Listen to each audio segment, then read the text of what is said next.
Dicen que los ayos dorados deberían estar llenos de alegría y familia, no de soledad y abandono. Sin embargo, aquí estaba, sentada en una silla de ruedas gastada en la entrada del asilo Willow Creek, mirando paredes desvaídas que alguna vez fueron probablemente blancas, pero ahora amarillentas por el tiempo y el descuido. El suelo de linóleo bajo mis pies se curvaba en los bordes, despegándose como las capas de la confianza que había cultivado cuidadosamente en mi hija.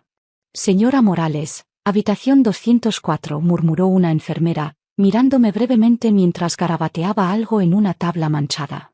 Su voz era plana, vacía. Empujó mi silla por un pasillo sombrío donde luces fluorescentes parpadeantes proyectaban sombras lúgubres.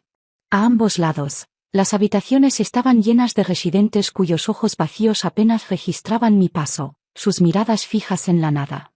Mi estómago se retorcía de temor, cada chirrido de las ruedas recordándome cuán lejos había caído del cálido consuelo de mi hogar. Esto no podía ser el centro de rehabilitación temporal que Sofía había prometido tras mi pequeña caída. Me había asegurado con una sonrisa confiada y ojos brillantes: «Mamá, es solo hasta que estés más fuerte. Sabes que nunca te pondría en un lugar inadecuado». Le creí. Estúpidamente. Porque una madre siempre cree en su hija, aunque no debería.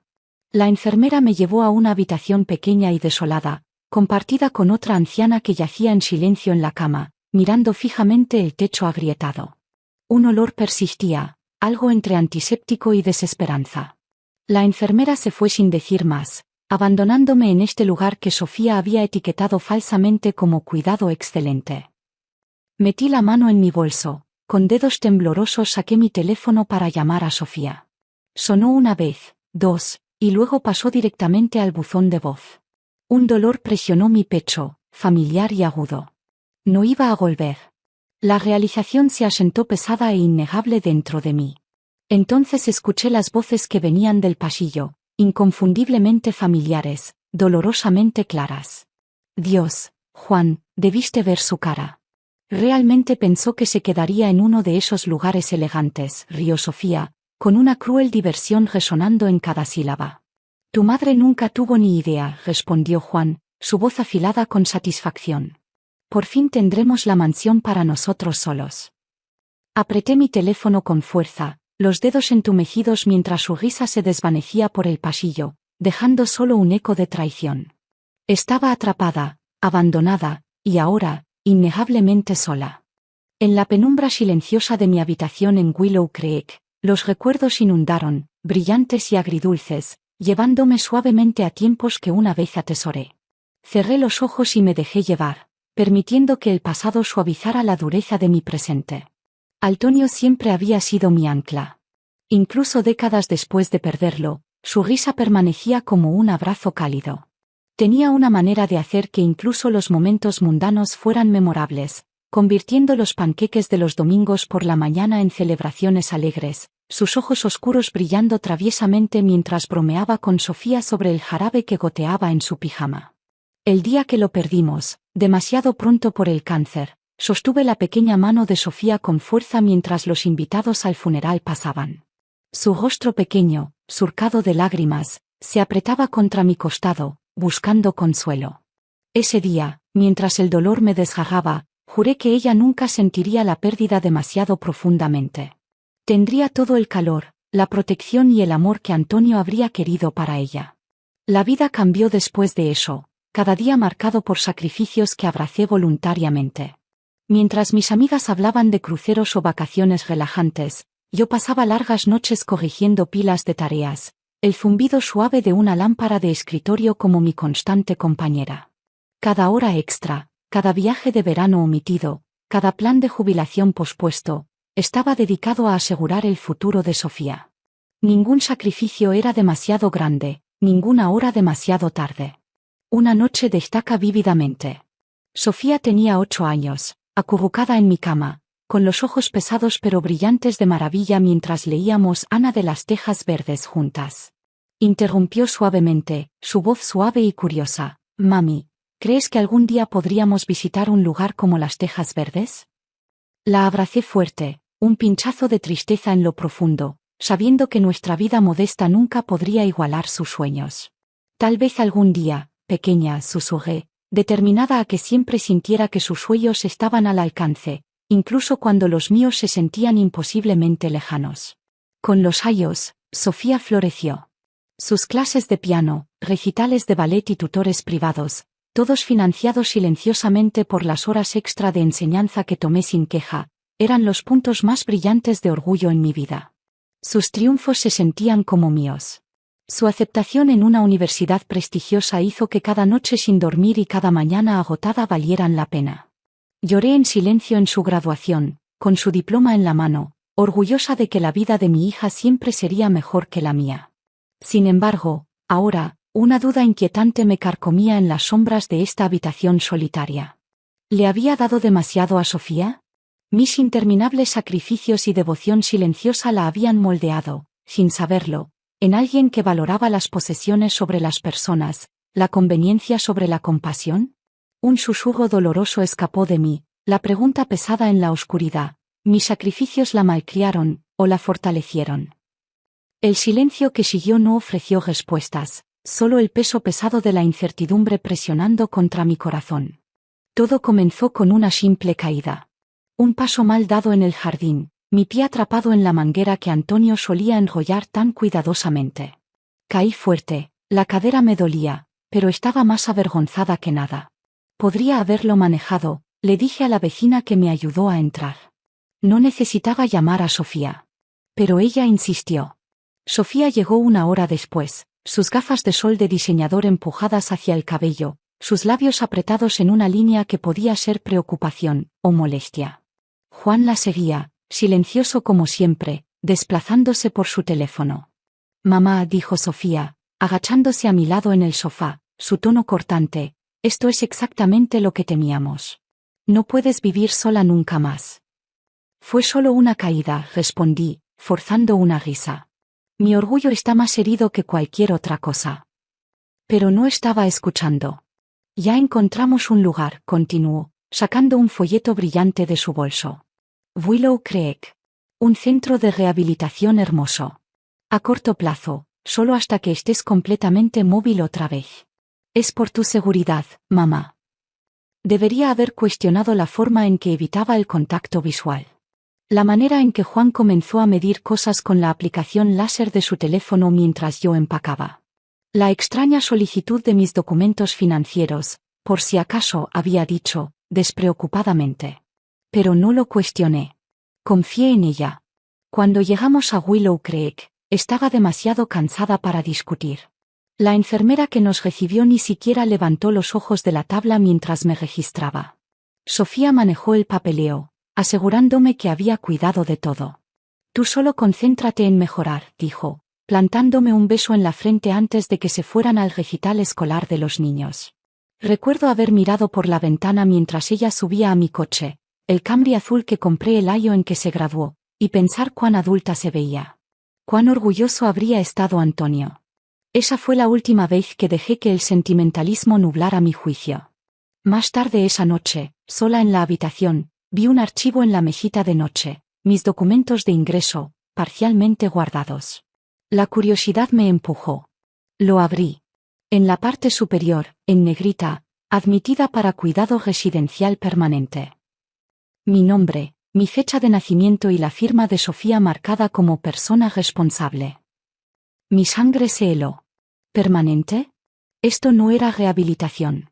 No era a corto plazo. Era una expulsión. Y no había estado de acuerdo con nada de eso. La mañana después de descubrir la verdad, exigí respuestas. Me llevé en la silla de ruedas hasta la estación de enfermeras, mi voz tranquila pero firme. «Ha habido un error», dije. «Estoy aquí para rehabilitación a corto plazo, no para cuidado permanente». La enfermera jefe apenas levantó la vista. Según su expediente, señora Morales, fue internada por preocupaciones de memoria y disminución de la independencia. Su hija llenó los formularios ella misma. «No tengo problemas de memoria», dije, más alto de lo que pretendía. Algunos residentes giraron la cabeza. «Tuve una caída en el jardín. Eso es todo». La enfermera me dio la clase de sonrisa reservada para niños pequeños y ancianos. «Por supuesto. Pero primero dejemos que se instale», ¿De acuerdo? Esa frase, que se instale, se sintió como una palada de tierra golpeando un ataúd. Más tarde ese día, durante una actividad grupal obligatoria donde la mitad de los residentes miraban al vacío, vi de reojo mi expediente en la tabla de una asistente que pasaba. Bajo preocupaciones médicas, alguien había garabateado, posible demencia. Confusión. Necesita supervisión. Me sentí enferma. Esa noche, pedí usar el teléfono. Puede llamar desde la sala común, dijo la enfermera, sin siquiera ocultar su desinterés. Pero las llamadas son monitoreadas, y tiene 5 minutos. Como prisionera. Como si fuera un peligro para mí misma. Regresé a mi habitación, derrotada. Mi maleta seguía en la esquina, sin abrir. Mis zapatos cómodos para caminar habían desaparecido. Precauciones contra caídas, dijeron. ¿Qué seguía? ¿Despojarme de mi nombre? Justo cuando alcancé a apagar la lámpara de la mesita, alguien tocó suavemente. Era una enfermera joven, apenas de 30, con ojos marrones cálidos y una placa que decía Ana. Miró por encima del hombro antes de entrar. Traje su té, dijo en voz alta, sosteniendo un vaso de papel. Luego, más suavemente, vi lo que escribieron en su expediente. La miré, insegura de si hablar. No está confundida, dijo gentilmente. Tampoco lo estaba mi abuela cuando la pusieron en un lugar como este. Era demasiado astuta para su comodidad, demasiado ruidosa sobre lo que estaba pasando. Dijeron que era paranoica. Mi corazón latía fuerte en mi pecho. ¿Qué pasó con ella? La desgastaron. Se acercó más, su voz un susurro. Pero no a usted. Todavía tiene lucha. Y si quiere ayuda, estoy aquí. Me dio el té. Sabía a esperanza. Esa noche, mucho después de que los pasillos se silenciaran y el televisor parpadeante en la sala común se apagara, Ana regresó. Se movía como una sombra, silenciosa, decidida. Tengo 10 minutos, susurró, sus ojos escaneando el pasillo. Hay un teléfono viejo del personal en el cuarto de suministros. No está monitoreado. Dudé solo un segundo antes de asentir. Sé a quién llamar. Ana me llevó por un pasillo trasero y me ayudó a entrar en una habitación estrecha llena de trapeadores, suministros de limpieza y un teléfono giratorio polvoriento montado en la pared. Mis manos temblaban mientras marcaba un número que no había usado en años. 2 timbres. Luego una voz familiar. Carlos Ramírez. Carlos, dije, mi voz apenas audible. Soy Carmen Morales. Una pausa. Luego, con calidez repentina. Carmen. Han pasado años. Necesito tu ayuda, dije. Estoy en el asilo Willow Creek. Sofía firmó papeles diciendo que estoy aquí permanentemente. Dice que estoy confundida. Pero no lo estoy, Carlos. No lo estoy. Carlos no interrumpió. Escuchó. Justo como siempre lo había hecho. ¿Recuerdas cuando Antonio y yo hicimos nuestro plan patrimonial contigo? Nunca le di a Sofía poder notarial. La escritura de la casa, las finanzas, todavía están a mi nombre. Ella está intentando tomar todo. Lo recuerdo, dijo, tranquilo pero alerta. Sigues siendo la única propietaria legal de tu propiedad. Nadie puede actuar en tu nombre sin autorización documentada. El alivio floreció en mi pecho, silencioso, constante, como un amanecer rompiendo la niebla. Ya se mudó, susurré. Está cambiando todo. Me encerró para poder reclamarlo todo. La voz de Carlos se agudizó. ¿Todavía tienes acceso a tus archivos, información bancaria, la escritura? Algo de eso. El resto está en mi archivador en casa. Podemos arreglar esto, dijo, su voz firme como el rayo de un faro. Solo necesitamos movernos rápido. Carmen, ¿estás lista? Miré a Ana, quien asintió levemente con aliento. Sí, dije, ya no temblando. Estoy lista. La voz de Carlos se suavizó. Entonces, recuperemos tu vida. La noche siguiente, mientras Ana me ayudaba a volver a mi habitación después de la cena, mis pensamientos se desviaron, no hacia Sofía, sino hacia alguien más en quien no había pensado en años. Elena Vargas. Elena había sido la mejor amiga de Sofía durante toda la secundaria, hasta que dejó de serlo. Eran inseparables entonces, quedándose despiertas hasta tarde trabajando en proyectos de ferias de ciencias, riendo por secretos susurrados. Elena perdió a ambos padres en un accidente automovilístico justo antes de su último año. Se mudó con una tía a 2 pueblos de distancia, y la amistad se desvaneció lentamente. Sofía dijo que Elena se había vuelto demasiado pesada para estar cerca. Pero yo recordaba algo diferente. Tras el funeral, Elena apareció en nuestra puerta, con las mejillas sonrojadas, sosteniendo un plato de cazuela con manos temblorosas. Solo quería decir gracias, señora Morales, dijo, su voz espesa. Siempre me hizo sentir segura. La abracé fuerte, y ella sollozó contra mi hombro. Esa era la clase de chica que era Elena, silenciosa, leal, del tipo que sentía las cosas profundamente. Años después, me la encontré en la farmacia. Trabajaba como enfermera de atención domiciliaria, ayudando a personas mayores a volver a una vida independiente. Sus ojos se iluminaron cuando me vio. ¿Sigue leyendo Agatha Christie en el escritorio de la biblioteca?, preguntó con una sonrisa.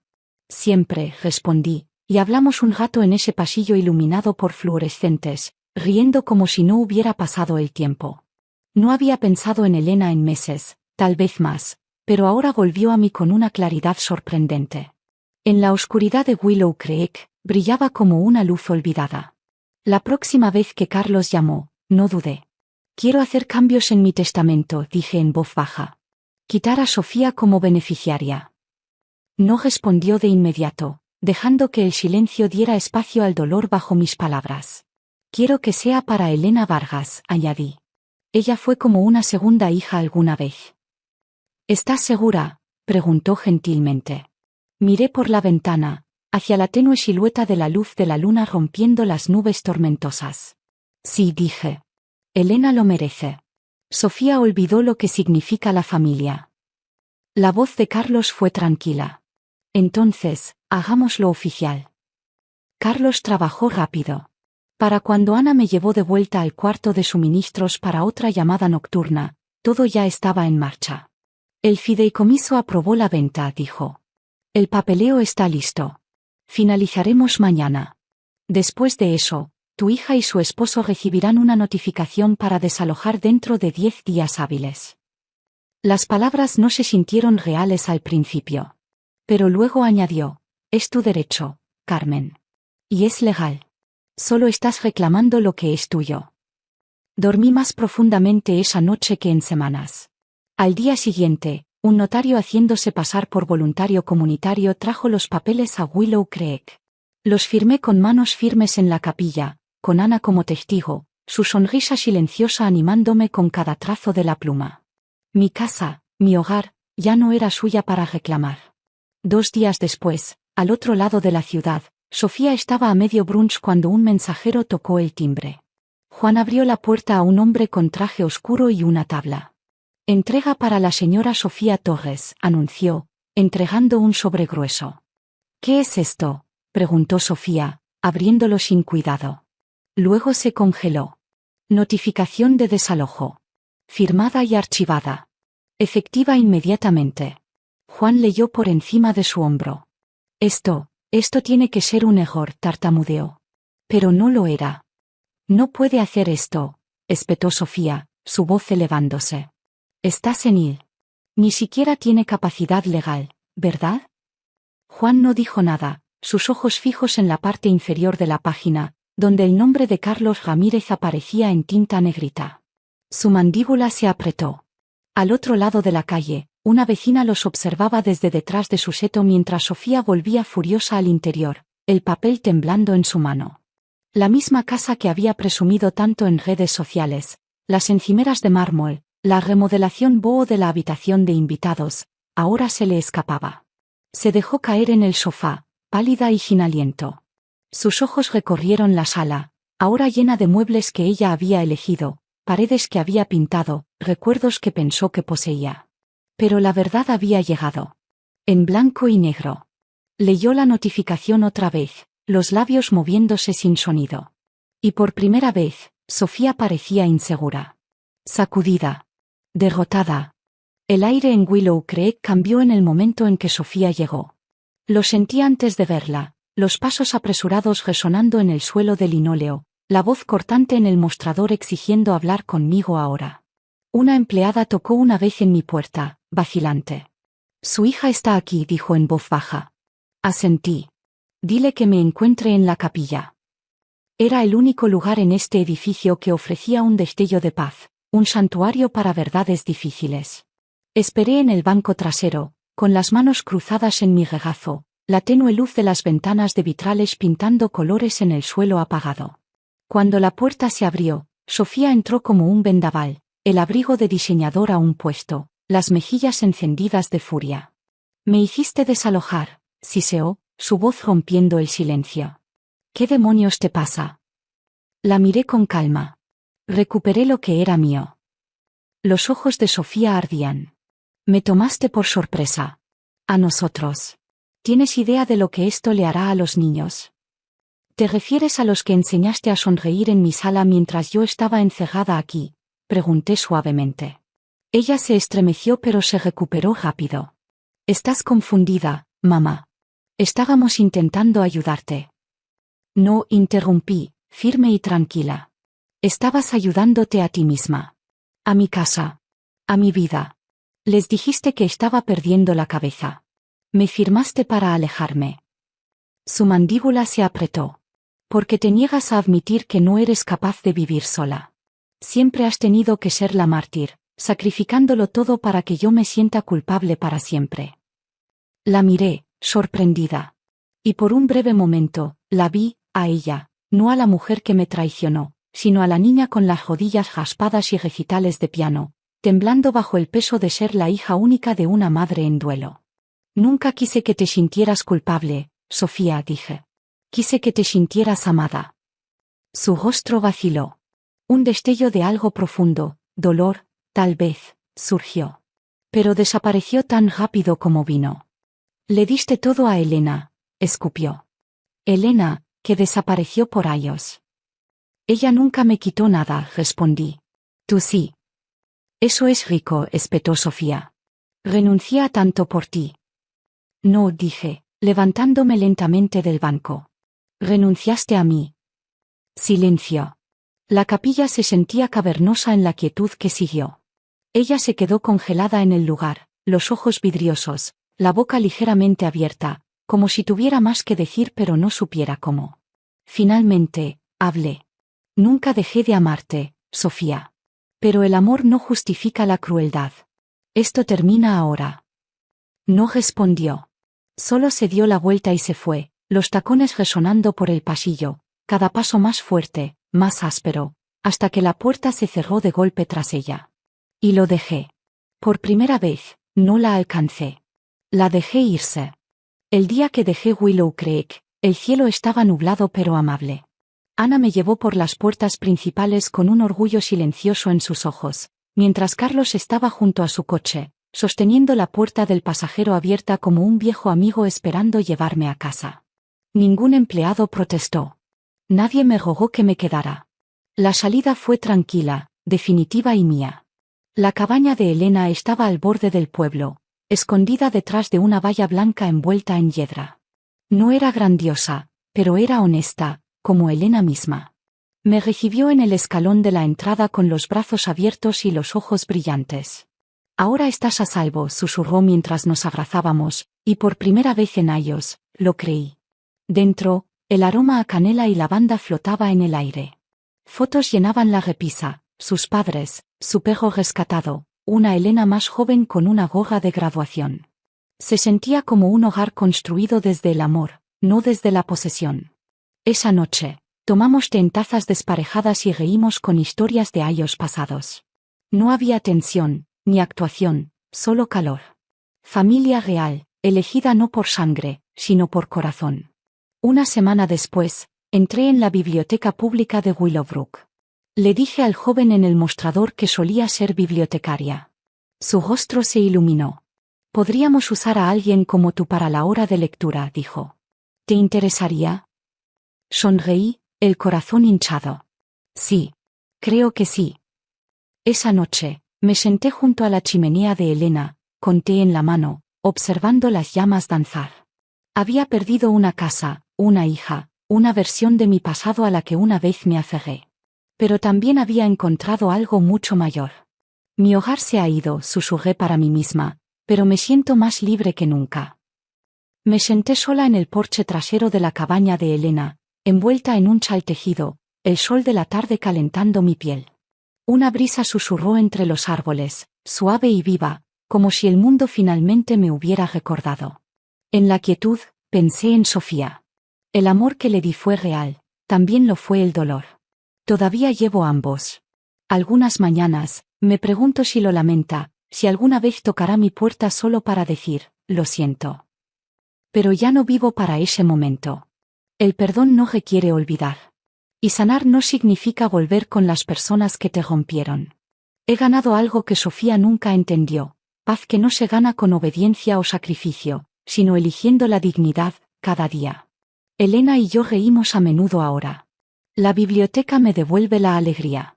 Y cuando me siento con niños en la hora de cuentos, sus ojos abiertos siguiendo cada palabra, me siento más viva que nunca en esos años silenciosos de dar todo y no pedir nada a cambio.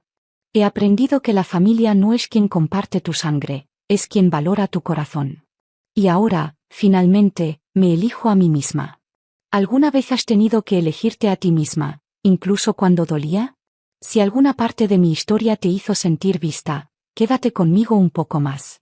Paloma Blanca de la Paz, suscríbete, y sigamos caminando por estas historias, juntos. A veces, sanar comienza con simplemente saber que no estás solo.